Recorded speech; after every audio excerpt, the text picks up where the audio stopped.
The house breathed with him. It was a living entity, its size the gentle creak of floorboards under his slippered feet, its pulse the rhythmic ticking of the grandfather clock in the hall. For a full month before the sale, Arthur lived as a ghost in his own life, each day a slow, deliberate act of farewell. His mornings began not with an alarm, but with the slant of pale light that fell through the kitchen window, the same window where Eleanor had stood every morning, watching the finches at the bird feeder. He would pour his coffee into her favorite mug, the one with the chip on the rim that he could have replaced 100 times, but never did. It felt like holding her hand. He'd wander into the garden, the dew cool on the grass, and tend to her roses. They were his most sacred duty. He remembered the day she'd planted the first bush, a pale pink variety she'd named Peace. "Every home needs peace, Artie," she'd said, her hands covered in soil. Now the garden was a riot of color and scent, a testament to her love. As he pruned a stray branch or pulled a stubborn weed, he would speak to her, his voice a low murmur carried on the morning air. "They think it's too much for me, Ellie. They think the garden is a chore." He'd pause, looking at the perfect bloom of a Queen Elizabeth rose. "They don't understand. It's not a chore. It's a conversation." The pressure from the children had been a slow, methodical erosion of his will. It began with phone calls, their voices syrupy with feigned concern. "Dad, I was just thinking about you," Lisa would begin, her voice bright and brittle. "All alone in that big house. We worry, you know. What if you fell? No one would know for hours." He would assure her he was fine, that he had his routines, his neighbors. But the seed of doubt was planted. A week later, Mark would call. His approach was different, all logic and numbers, an appeal to the accountant his father used to be. "I was running the numbers on the house, Dad," he'd say, the sound of clicking keys in the background. "The property taxes went up again, and that roof isn't going to last another winter. We're talking a major expense. It's just not a practical asset for someone on a fixed income." Arthur knew the roof was fine. He'd had it inspected last year. He knew the taxes were manageable, but arguing felt exhausting. It felt like defending his very existence, and he was tired. The final stage of their campaign was the most insidious. It was the emotional blackmail wielded with surgical precision. "You know, Mom would have wanted you to be safe and comfortable," Lisa would say, her voice soft and laced with manufactured sentiment. "She wouldn't want you burdened with all this stuff, all this space." Using Eleanor against him was a low blow, and they knew it.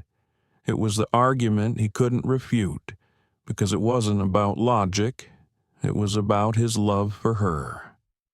The implication was clear. If he truly loved her memory, he would let go of the life they had built. He would do the sensible thing. His internal conflict was a silent, agonizing war. He would sit in his worn leather armchair, the one that still held the faint scent of her lavender perfume, and stare at the walls. Every photograph, every knick-knack, every faded water stain on the ceiling held a story. To leave this house was to tear out the pages of his own history. He found a box of Eleanor's old letters in the attic, her elegant script filling page after page. He read them for hours, searching for a sign, for permission. "This house is our heart, Artie," she had written in one. "As long as it's filled with love, it will stand." But was it still filled with love, or just with his loneliness? The children delivered the coup de grace by bringing in an expert, a real estate agent named Brenda, a woman with a smile as bright and hard as polished granite. She swept through the house, her heels clicking on the hardwood floors, pointing out all its flaws with a cheerful, devastating efficiency. "Oh, this kitchen is terribly dated," she chirped, running a manicured finger over the worn Formica countertops where Eleanor had rolled out dough for 40 years. "And the layout, all these small rooms. Buyers today want open concept. And the wallpaper. Heavens." She presented Arthur with a market analysis that showed how much the house could fetch if sold, a number that made his children's eyes gleam. She painted a picture of his future in a modern, hassle-free apartment, a life of sterile convenience that sounded to Arthur like a waiting room for death. He sat at his kitchen table, the three of them watching him, their collective expectation a physical weight in the room. Brenda, with her predatory smile, Lisa, with her look of strained piety, Mark, with his impatient, tapping fingers.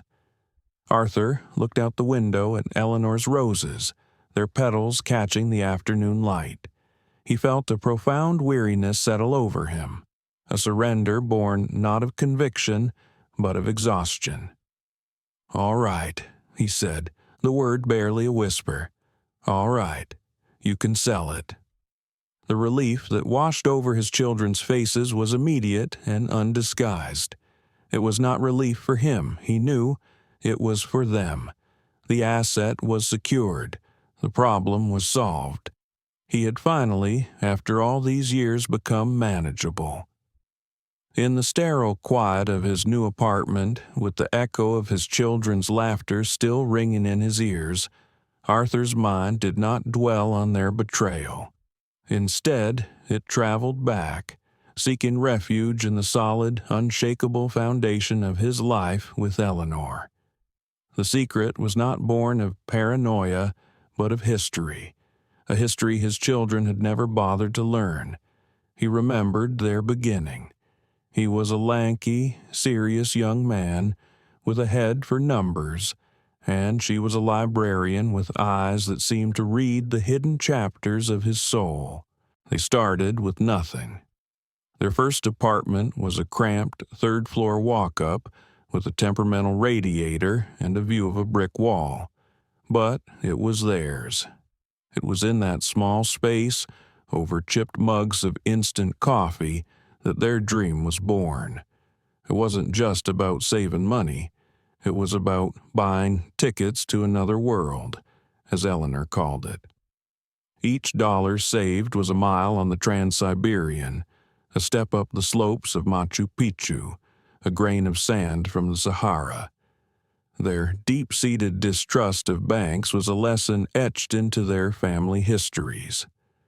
Arthur's grandfather had been a proud man, a small business owner who had lost everything overnight in the crash of '29.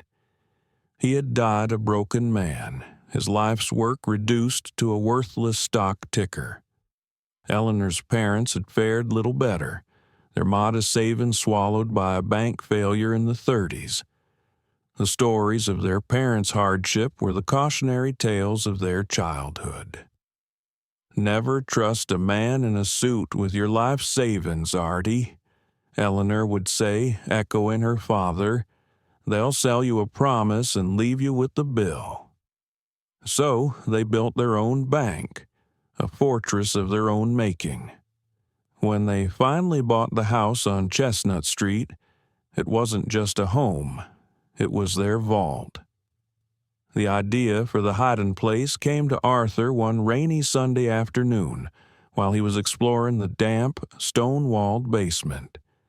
The old fireplace, unused and obsolete, was a flaw in the foundation, a forgotten space. To Arthur's methodical mind, it was an opportunity.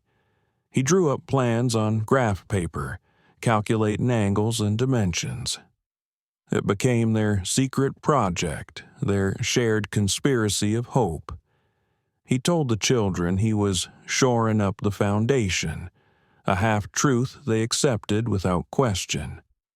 He bought old, weathered bricks from a salvage yard, ensuring they would match the existing stonework perfectly. For 2 weekends, while Mark and Lisa were at scout camp, he and Eleanor worked in the dim basement light. He remembered the scrape of the trowel, the smell of wet mortar, the quiet satisfaction of laying each brick.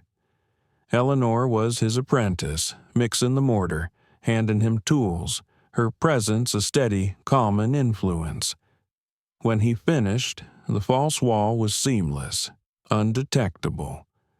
Behind it lay the metal, fireproof box he had bolted to the foundation. It was their sanctuary. Their ritual of depositing the money was as sacred as a prayer. They would descend the creaky wooden stairs together, the air cool and smelling of earth. Arthur would carefully remove the 2 loose bricks, and Eleanor, with a reverence that always touched him, would place the envelope of cash inside. They would stand for a moment in the quiet dark, their dream tangible, hidden, and safe. "Another 1,000 miles, my love," he would whisper. The story of the stocks was a different kind of secret, one born of a quiet act of faith. It happened in the early 80s. A colleague at Arthur's firm, a man named Walter Finch, was an office eccentric. Walter was a brilliant but socially awkward man, a dreamer who was constantly sketching out inventions on napkins and talking about the coming digital revolution. Everyone else dismissed him as a harmless crank. One day, Walter came to Arthur, his eyes alight with a feverish excitement. He spoke of a tiny, fledgling company called Innovatech, started by a couple of young geniuses in a garage. They were working on something revolutionary, a new way to process information. "They're going to change the world, Arthur," Walter had insisted, his voice trembling with conviction. "Everyone thinks I'm crazy, but they're wrong." Arthur saw the desperation and the fierce, lonely belief in his friend's eyes. He knew it was a gamble, but he also knew what it felt like to have a dream no one else could see. On an impulse, driven more by compassion for his friend than by any real financial acumen, Arthur took $500 from their Someday Fund, a significant sum for them at the time, and bought a block of Innovatech shares. He told Eleanor it was a long shot, a tribute to dreamers. Walter Finch was laid off a few years later and died of a heart attack before he ever saw his predictions come true. Innovatech struggled for years, its stock worthless. The certificate, a beautifully engraved but financially meaningless piece of paper, was filed away and forgotten. It was only after Eleanor's death, in the long, silent nights when sleep wouldn't come, that Arthur began the meticulous process of organizing their 40 years of life on paper. He found the old certificate at the bottom of a box of tax returns. He almost threw it away. But something, some flicker of loyalty to Walter's memory, made him pause. He didn't use a computer. He went to the public library, the place that had been Eleanor's other great love. He sat in the quiet reference section, surrounded by the scent of old paper and binding glue, and began his research. It took him 3 days, poring over microfiches of old business journals and financial records. He traced the history of Innovatech through a series of acquisitions, his heart beating a little faster with each discovery. Innovatech to Omnicorp, Omnicorp to Titan Industries. He found the final piece of the puzzle in a dusty, leather-bound volume of stock market annuals. He ran his finger down the column of conversions until he found it. His jaw dropped. The numbers didn't seem real. He checked them again, and then a third time. The forgotten shares, the tribute to a dead friend's dream, had metastasized into a fortune. He walked out of the library that day a different man. He told no one. The knowledge was a secret he held close, a final, private conversation with Eleanor. It was their dream, magnified beyond their wildest imaginings, and he knew, with a certainty that chilled him, that his children, in their careless, casual greed, were utterly unworthy of it. They were about to sell the shell of the house, ignorant of the vast, secret world it had protected. The week leading up to the move was a slow-motion funeral for a life. Arthur began the process of packing, but it was more an act of archaeology than organization. Each object he touched was a fossil, a remnant of a time and a love that felt increasingly distant. He would pick up a chipped teacup and remember Eleanor laughing as she dropped it, her apology lost in a fit of giggles. He'd find a small, smooth stone in a drawer and be transported back to a beach vacation in Maine, the two of them walking hand in hand as the tide went out. His children helped. They arrived on a Saturday morning with stacks of flattened cardboard boxes and thick rolls of packing tape, their energy brisk and efficient. To them, this was a task to be completed, a checklist to be ticked off. To Arthur, it was a desecration. "Dad, do you really need this?" Lisa would ask, holding up a stack of old, dog-eared National Geographic magazines. "They're just taking up space." "Your mother and I read them together," he would reply softly. "We used to pick out the places we wanted to visit." Lisa would sigh, a small, impatient sound. "Okay, well, maybe keep one or two. The rest should go." She would toss the stack into a large black trash bag labeled "Donate, Dispose," the two words feeling like a judgment on his entire life. Mark was no better. He moved through the house with the detached air of an estate liquidator, assessing objects for their monetary value, not their sentimental worth. He found Arthur's old collection of vinyl records in the attic. "Wow, some of these might be worth something," he'd said, flipping through them. "We should get them appraised." "They were our dancing records, Mark," Arthur said, his voice tight. "Yeah, but they're just collecting dust now. No point in letting them go to waste." He placed them in a box labeled "Sell," another small death. The most painful part was dismantling Eleanor's room. Arthur had left it largely untouched since she passed, her clothes still hanging in the closet, her favorite book still on the nightstand. Lisa swept in with an armful of boxes, her expression one of determined, unsentimental practicality. "We have to be strong about this, Dad," she said, as if he were the one who needed reminding. She began pulling dresses from their hangers, the scent of Eleanor's lavender sachets filling the air. Arthur had to leave the room. He couldn't watch his wife's life being folded and packed away by a daughter who seemed to feel nothing. He spent his last night in the house alone. The rooms echoed with emptiness, the furniture shrouded in white sheets like ghosts. He didn't sleep. He walked from room to room, a silent pilgrimage. He stood in the kitchen and remembered the smell of her baking bread.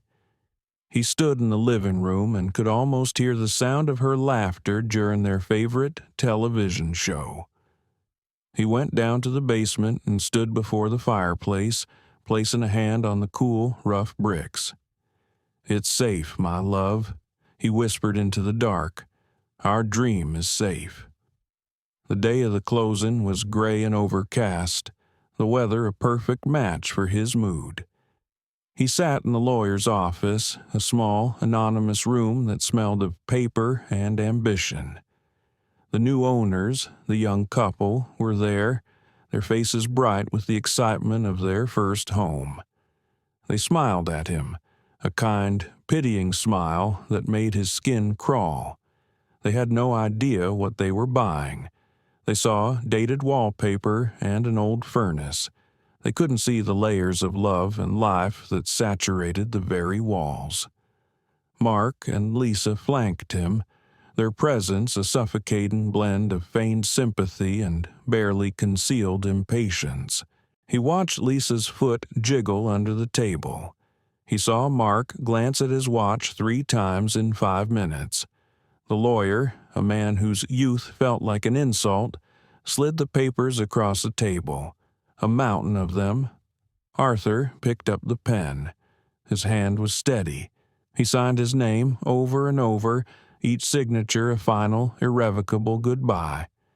He was no longer Arthur Vance of 12 Chestnut Street. He was just Arthur Vance, a man of no fixed address. The move to the new apartment was swift and brutal. The movers, hired by Mark, were efficient and impersonal. They maneuvered his few chosen pieces of furniture into the small space with a practiced indifference. His armchair looked lost and out of place against the beige walls. The grandfather clock, which had chimed the hours of his life for 40 years, now stood silent in a corner, its voice stilled. Mark and Lisa stayed for less than an hour.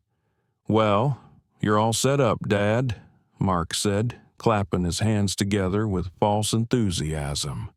"Looks great. Very clean." "We have to run," Lisa added, already pulling her car keys from her purse. "I have a parent-teacher conference and Mark has a client dinner. But we'll call you tomorrow to check in." They hugged him, quick, awkward pats on the back, and then they were gone. The door clicked shut behind them, the sound of the new lock engaging with a definitive thud.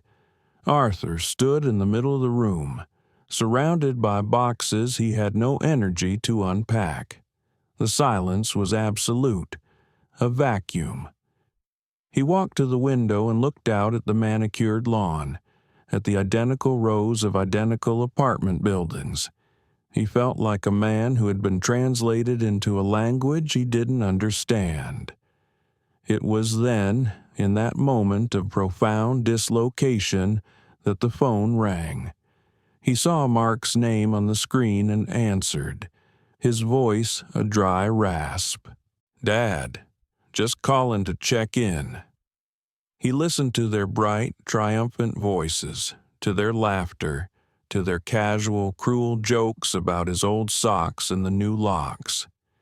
He listened as they celebrated the sale of his heart, the liquidation of his love. And when he could bear it no more, he pressed the button, ending the call, and let the new, terrible silence wash over him. It was the silence of the end of a world. For a long time after the call ended, Arthur remained motionless in his armchair. The beige walls of the apartment seemed to press in on him, the air thick with the residue of his children's careless laughter. A profound sense of desolation washed over him, so vast and empty it felt like the final truth of his existence. He was old, he was alone, and he had been discarded. But then, something else stirred within him. It was a feeling he hadn't experienced in decades, a cold, hard ember glowing in the ashes of his grief. It was anger, not a hot, explosive rage, but a slow, quiet, and meticulously clarifying fury. It was the anger of a man who had been profoundly underestimated. He stood up, his movements no longer frail but imbued with a new, rigid purpose. He walked to the single box he had labeled Eleanor and opened it. On top lay the framed photograph of his wife in her garden. He picked it up, his gaze locking with hers. The woman in the picture was not a victim. She was a fighter, a planner, a woman of quiet strength who had loved him enough to prepare him for this very moment. "They don't know, Ellie," he whispered, his voice no longer hollow but a low, resonant growl. "But they're about to find out." He did not act immediately. The accountant in him, the methodical man who had spent a lifetime balancing ledgers and assessing risk, took over. He spent the rest of that day in quiet contemplation, not mourning, but planning. He took out a fresh legal pad and a sharpened pencil. At the top of the page, he wrote a single heading: Reclamation. He didn't sleep that night.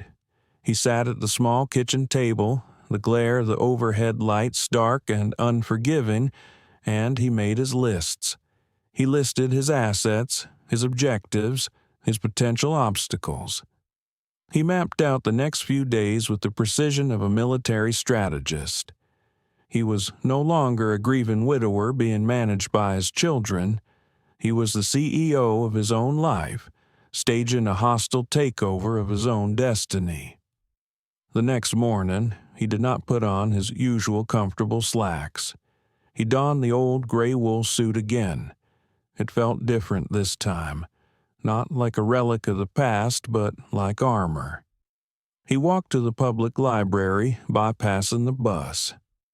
The walk cleared his head, the rhythm of his steps on the pavement a steady, determined beat. Inside the library, he didn't go to the fiction section. He went to the business directory and the financial archives. He spent 2 hours cross-referencing names, looking up the city's most respected and most feared legal and financial firms. He wrote down 3 names for each, then went to a payphone in the lobby. He did not want to use his own phone. From now on, he would assume his children might try to track his activities. His first appointment was for the following day. He spent the rest of the afternoon preparing, organizing his documents in a worn but sturdy leather briefcase he hadn't used since his retirement party. The next day, he took the bus downtown again, this time to the imposing granite headquarters of the First National Bank. He walked through the revolving brass doors, his posture erect, his gaze direct. He did not approach the concierge. He walked straight to the private banking entrance, a discreetly marked door he had noticed on his previous exploratory visit. A guard stopped him. "Can I help you, sir?" "I'm here to see Mr. Davison," Arthur said, his tone leaving no room for argument. "He is expecting me." He wasn't, of course, but Arthur's newfound confidence was a currency the guard understood. He made a call, and a moment later Mr. Davison himself emerged, his face breaking into a warm smile of recognition. "Arthur, what a pleasant surprise. I didn't realize we had an appointment."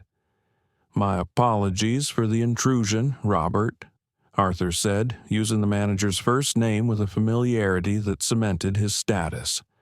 "But a matter of some urgency has arisen." In the privacy of the office, the scene replayed, but this time Arthur was the one in control. He presented the key and the stock certificate. He calmly laid out the history of the acquisitions.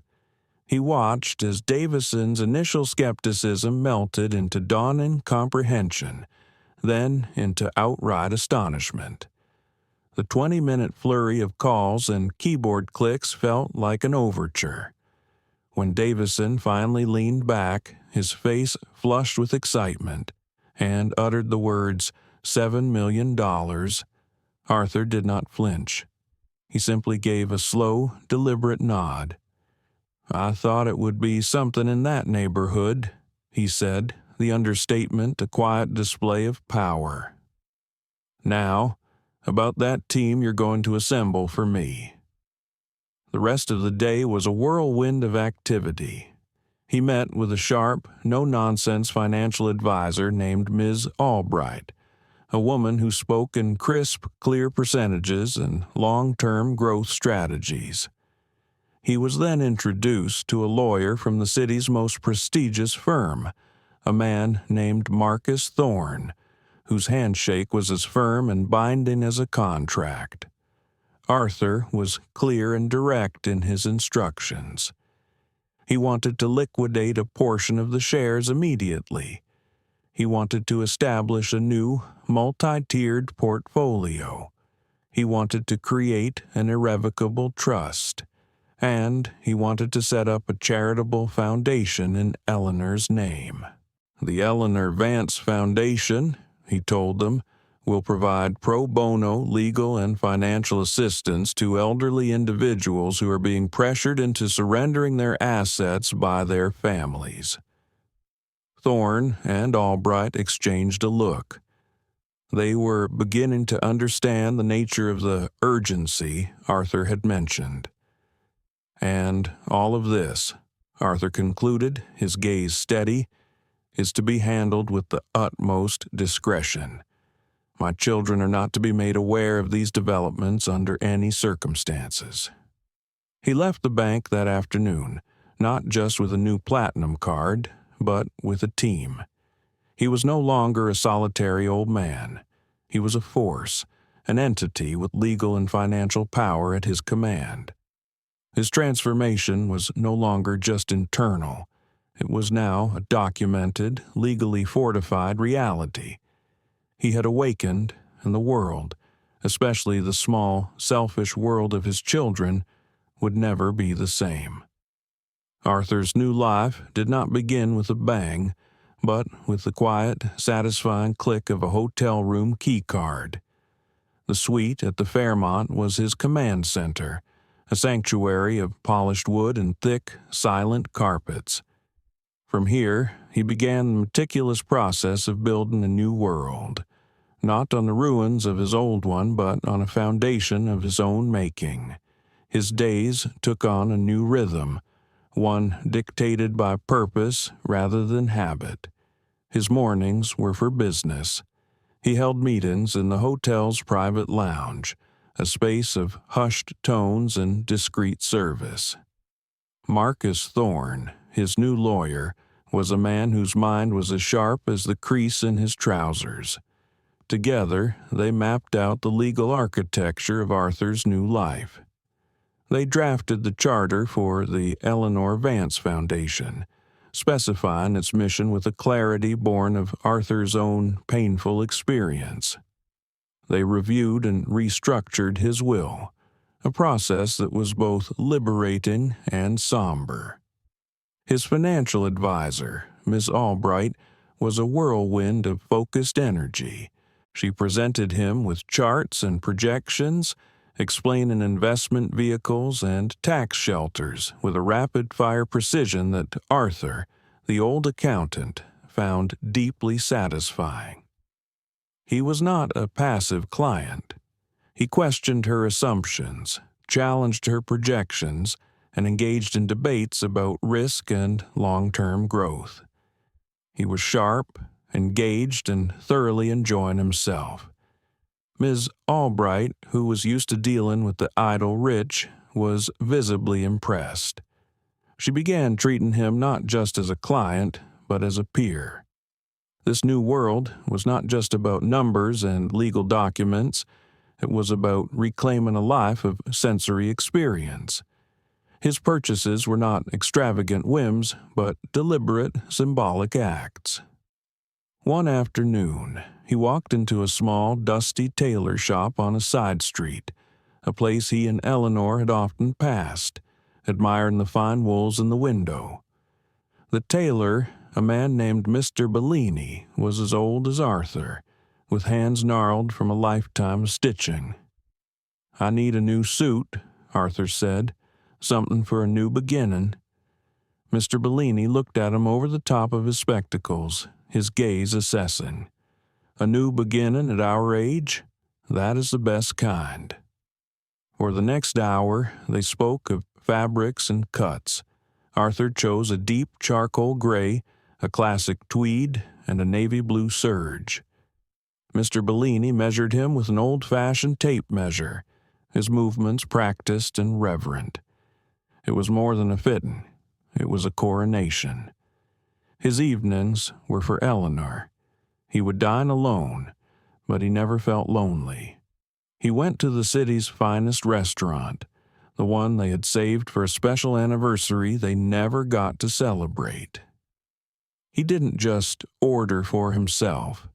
He ordered the coquille Saint-Jacques she had always wanted to try and the rich chocolate lava cake she would have adored. He would take a single bite of her dish, a silent toast to her memory, before enjoying his own.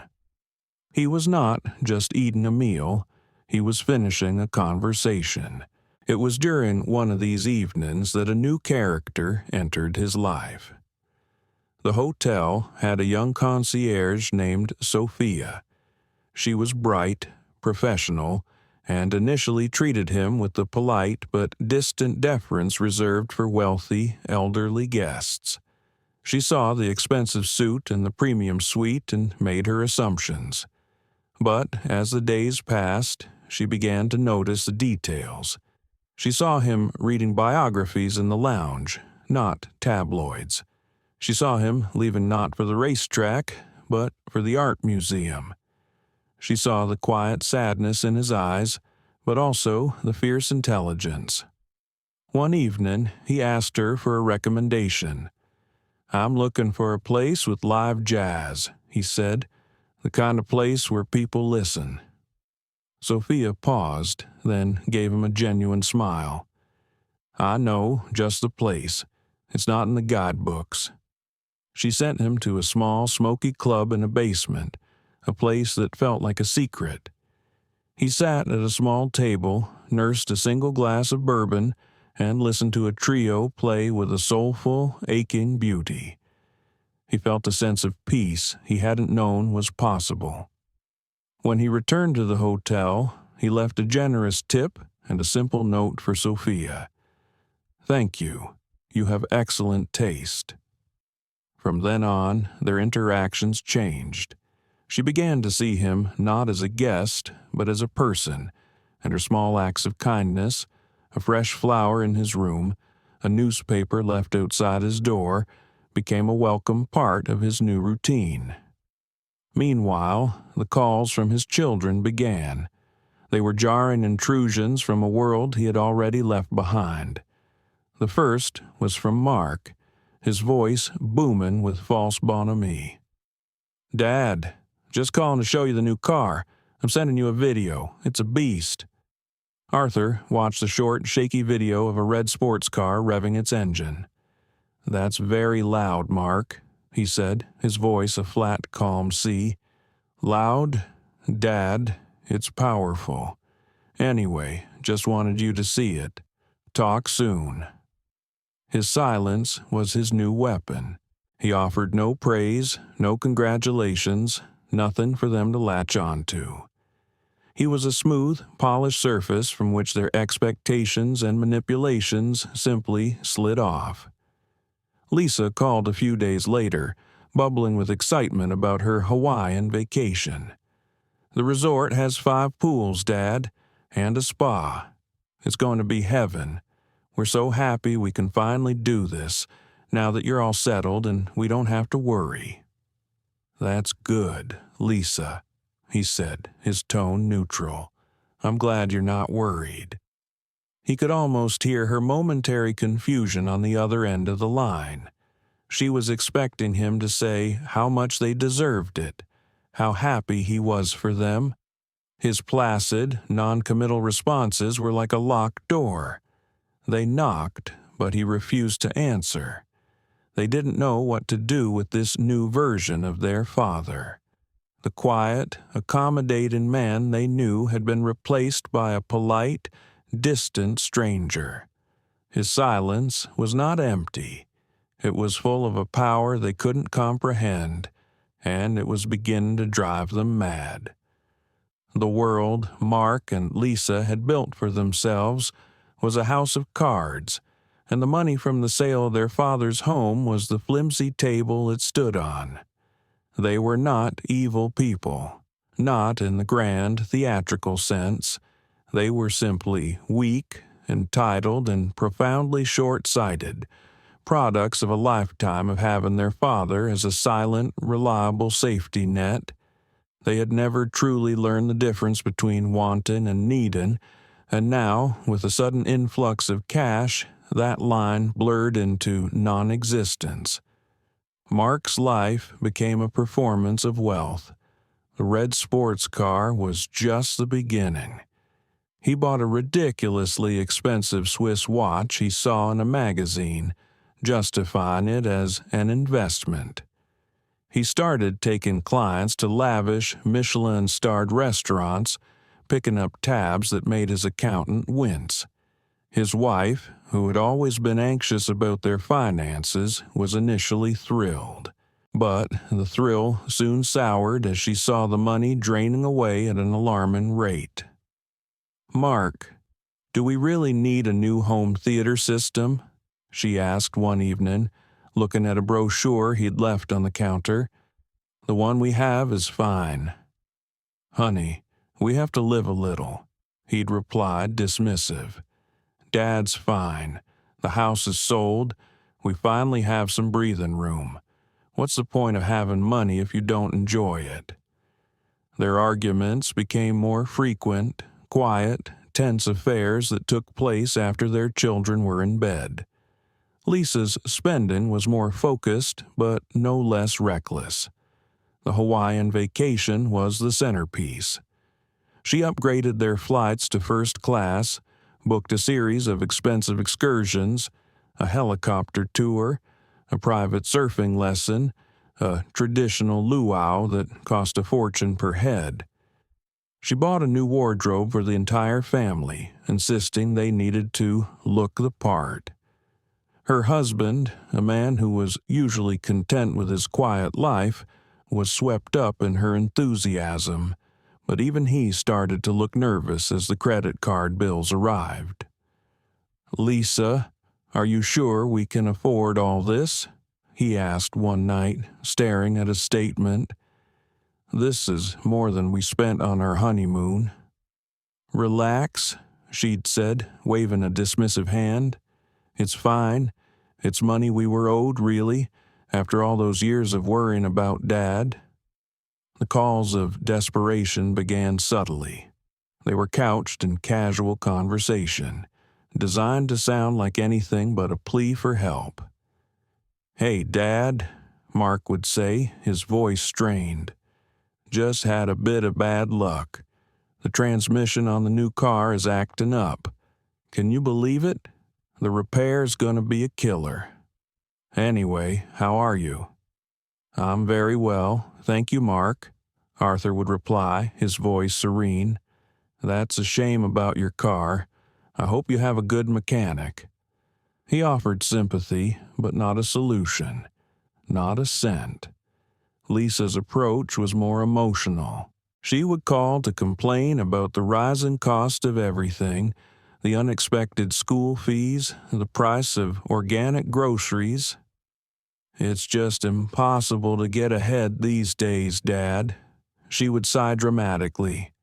"I don't know how people manage." "It is a challenge," Arthur would agree, his tone maddeningly placid. "One must be very disciplined with one's budget."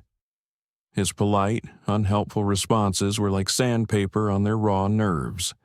They had expected him to rush in, to play his designated role as the family ATM. His refusal to do so felt like a personal betrayal. Their frustration began to turn into suspicion. How could he be so calm, so unconcerned? A man living on a meager pension in a small apartment should be worried about his own finances, not dispensing detached wisdom. The suspicion festered, growing into a conviction that he was hiding something. They began their own clumsy investigation. Lisa called the local branch bank where Arthur had his old account. "Hi, I'm calling on behalf of my father, Arthur Vance," she said to the teller, her voice dripping with false concern. "He seems a bit confused about his accounts lately, and I just wanted to check his balance for him." "I'm sorry, ma'am," the teller replied, her voice firm with protocol. "I can't release that information without Mr. Vance's direct authorization." Mark tried a different tactic. He drove by the active seniors complex, hoping to catch a glimpse of his father's life. He saw Arthur leaving one afternoon, not in a bus, but in a black town car that was waiting for him at the curb. He was wearing a suit Mark had never seen before, a perfectly tailored charcoal gray.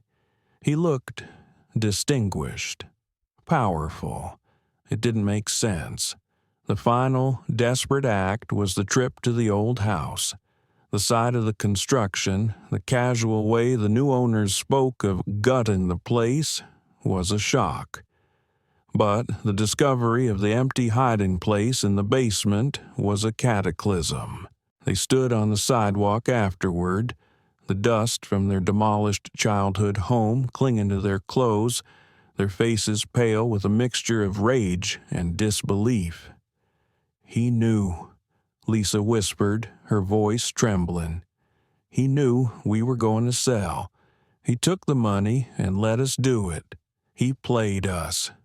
"Played us?" Mark exploded, his voice a harsh bark. "He robbed us, Lisa. That was our inheritance, our money.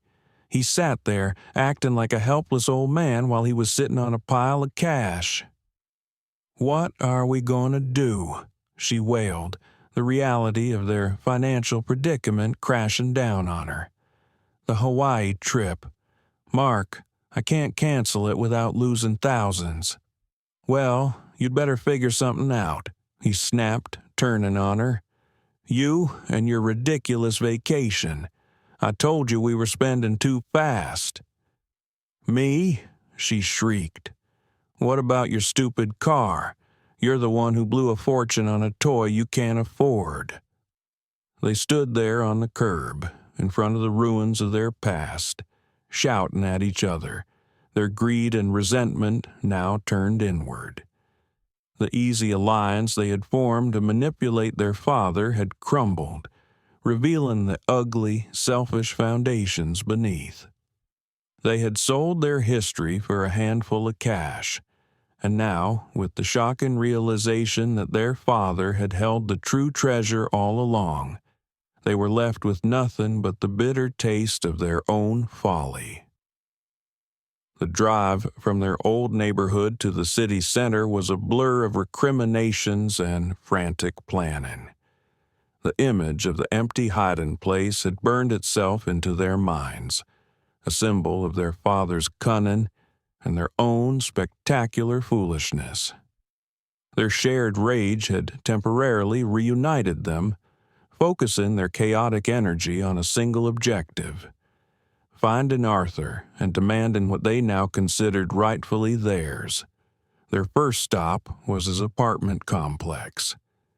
They marched into the lobby, their faces grim. The receptionist, a pleasant woman with a name tag that read Doris, looked up from her crossword puzzle. "We're here to see our father, Arthur Vance," Lisa announced, her voice sharp. Doris blinked. "Oh, Mr. Vance. He checked out over a month ago, dear. Left no forwarding address." The news hit them like a physical blow. He was gone. He had vanished, leaving them with no way to find him, no way to confront him. They spent the next hour making frantic calls. They called his old friends, whose numbers they hadn't dialed in years, receiving polite but firm responses. "No, I haven't spoken to Arthur recently. He's a very private man." They called distant relatives who were even less helpful. It was Mark who finally had the idea. "The hotel," he said, his eyes lighting up with a desperate cleverness. "The town car I saw him get into, it looked like a hotel car service." They started with the most expensive hotels in the city. On their third try, the Fairmont, Lisa used a different tactic.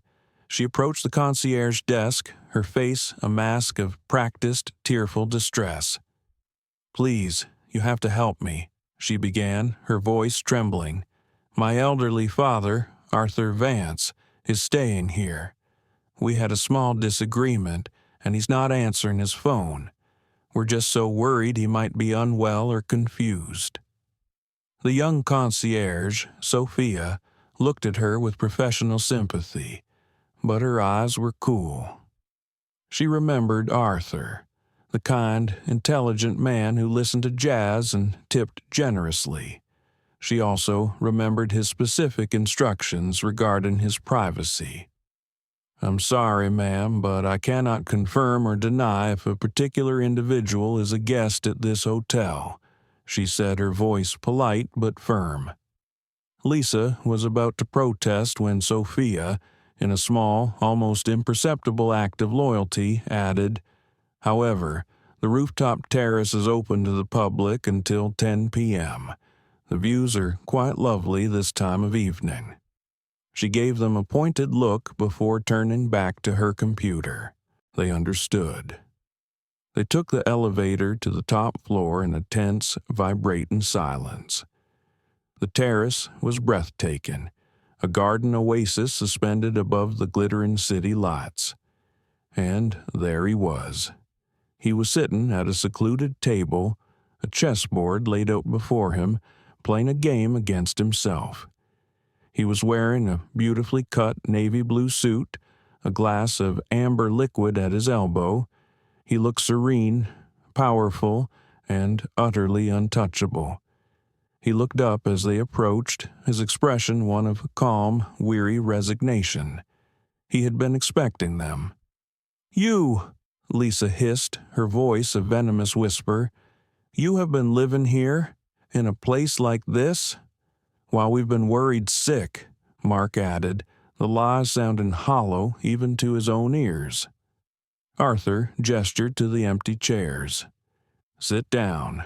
There's no need to cause a scene." They sat, their movements stiff and angry.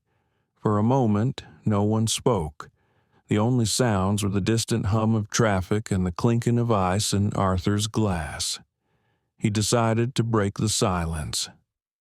"Before you begin your accusations," he said, his voice even and low, "allow me to tell you a story. It's about a man who worked his entire life for his family. A man who, after his wife died, found himself alone. His children, out of what they called love, convinced him to sell his home, the sanctuary of his memories. They laughed behind his back, celebrating their victory. They called him a burden, an old man who needed to be managed." He paused, his gaze moving from Mark's face to Lisa's. "Does this story sound familiar?" "Don't you dare lecture us," Mark snarled. "You're the one who lied. You hid money from us, your own family." "Did I?" Arthur asked, his voice dangerously soft. "Or did you simply fail to see what was right in front of you? You saw a house to be sold, not a home to be cherished. You saw an old man to be handled, not a father to be known." He leaned forward, his eyes locking onto theirs. "Let me tell you the truth. My current financial situation has nothing to do with any cash hidden in a fireplace. It has to do with a single, small decision I made 35 years ago. A decision to believe in a friend when no one else would. It was an act of faith, of loyalty. These are concepts I fear you wouldn't understand. That small act, through the slow, patient work of time and chance, grew into something substantial. It was my story, my luck, my life. You were never a part of it because you never cared to be." The truth, so different from the simple narrative of hidden cash they had constructed, left them speechless. It was more damning, more complete. It wasn't that he had outsmarted them. It was that he had existed in a world entirely beyond their selfish comprehension. "You have to help us," Lisa finally whispered, her anger collapsing into a pathetic plea. "We're in trouble. We made mistakes." "Yes, you did," Arthur agreed. "You made the mistake of valuing money more than love. You made the mistake of seeing your father as a balance sheet instead of a person." He stood up, looking out at the city lights. "I have a question for you both," he said, his back to them.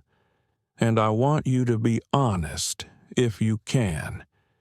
If you had known about these stocks, about this money, before you convinced me to sell the house, would you have acted any differently?" The silence that followed was his answer. He could hear it in their ragged breathing, in the shifting of their feet. He could feel the cold, calculating truth of what they would have done.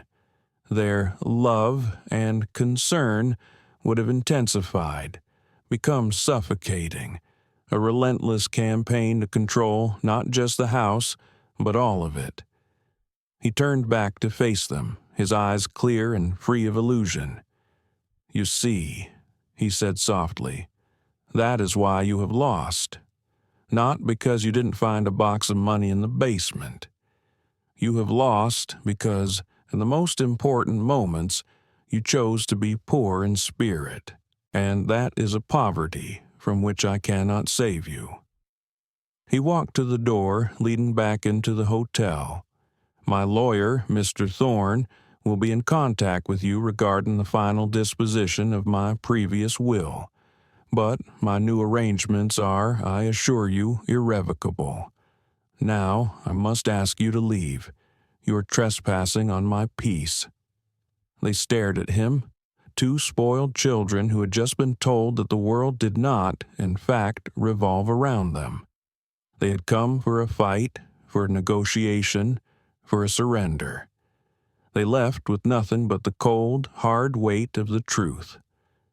Arthur watched them go, then turned back to the chessboard, picked up a white pawn, and calmly, deliberately made his next move. The confrontation was not an end, but a clearing. In the days that followed, Arthur felt a profound sense of quiet. The anger had burned away, leaving behind not emptiness but a clean, open space. He did not revel in his children's defeat. He simply accepted it as the natural, inevitable consequence of their choices. He did not leave for his journey the next day. The new Arthur, the one who had been awakened, was not a man of impulse. He was a man of intention. There were things to be done, foundations to be laid for a future that would extend beyond his own lifetime. He spent the next 2 weeks in a series of focused, productive meetings. He met with Marcus Thorne to finalize the legal framework of the Eleanor Vance Foundation. They worked on the charter, defining its mission with a precision that left no loopholes. The foundation would not just offer financial aid, it would provide legal counsel, advocacy, and temporary housing for elderly individuals facing familial pressure and financial abuse. It was a legacy born of pain, but crafted with purpose. "You're creating something that will help a great many people, Arthur," Thorne said, looking at the final documents with genuine admiration. "Eleanor was the one who helped people," Arthur replied. "I'm just balancing the books." He also addressed the matter of his children. He instructed Thorne to draft 2 final letters. They were not letters of anger or forgiveness. They were letters of fact. Each contained a certified check. The amount was not generous. It was a calculated sum, just enough to cover the immediate, pressing debts they had accrued, the car payment for Mark, the vacation fees for Lisa. It was enough to pull them back from the brink of financial ruin, but not enough to rescue them from the consequences of their lifestyle. Attached to each check was a simple, typewritten note. This is the final distribution from my previous life. It is not a gift, but a closing of accounts. Your financial futures are now your own. I wish you the wisdom to manage them well. It was his last act as their father in the way they had always understood the role, the provider, the fixer. But it was done on his terms, a clean, final transaction that severed the financial ties that had so long masqueraded as love. He sent the letters via courier, an impersonal, untraceable act. He did not want a response. His final preparation was the most personal. He went to a high-end travel agency, a place with leather-bound atlases and agents who spoke in hushed, knowledgeable tones. "I would like to book a trip around the world," he told the agent, a woman with kind eyes and a patient smile. "First class, with an open-ended itinerary." He laid out the destinations he and Eleanor had dreamed of. Paris, then the Trans-Siberian to Beijing, a slow boat down the Yangtze, the temples of Kyoto, the vibrant chaos of Marrakech, the sun-drenched ruins of Machu Picchu. "This is quite an adventure, sir," the agent said, her eyes gleaming with vicarious excitement. "It's long overdue," Arthur replied, and then he made a request that made her pause. "For every flight, every train, every hotel booking," he said, his voice steady, "I will require 2 tickets, 2 reservations. The second is for my wife, Eleanor Vance." The agent looked at him, her professional smile softening into something more human. "Of course, sir," she said gently. A week later, Arthur stood in the bustling international terminal of the airport. He was wearing a comfortable but elegant tweed jacket, a new leather passport holder in his hand. He was no longer the ghost haunting the rooms of his past. He was a traveler, a man in motion. He walked to his gate, his single, perfectly packed suitcase gliding silently behind him. He found his seat on the plane, a spacious seat by the window. The seat next to him, 1B, remained empty. The flight attendants, briefed by the airline, treated the empty space with a quiet, unobtrusive respect. As the plane began its powerful ascent, lifting him up and away from the city that held his entire history, Arthur looked out the window. The world below shrank, the familiar streets and buildings becoming an abstract map. He felt no sadness, no regret. He was not leaving a home. He was finally going home, to the dream he and Eleanor had built together. He reached into his jacket pocket and pulled out the worn photograph of his wife. He propped it up on the empty seat beside him, angling it so she could see the clouds. "Well, Ellie," he whispered, his voice thick with an emotion that was no longer grief, but a deep and abiding love. "We're on our way, a little later than planned, but we're on our way." He settled back in his seat, the powerful hum of the engines a lullaby of forward motion. He looked at her smiling face, then out at the endless expanse of blue sky. He was a man who had lost everything, only to discover that the things that truly mattered, dignity, love, and a promise kept, could never be sold. They could only be reclaimed. And as the plane banked eastward, heading toward the sunrise, Arthur Vance, for the first time in a very long time, smiled. It was the smile of a free man.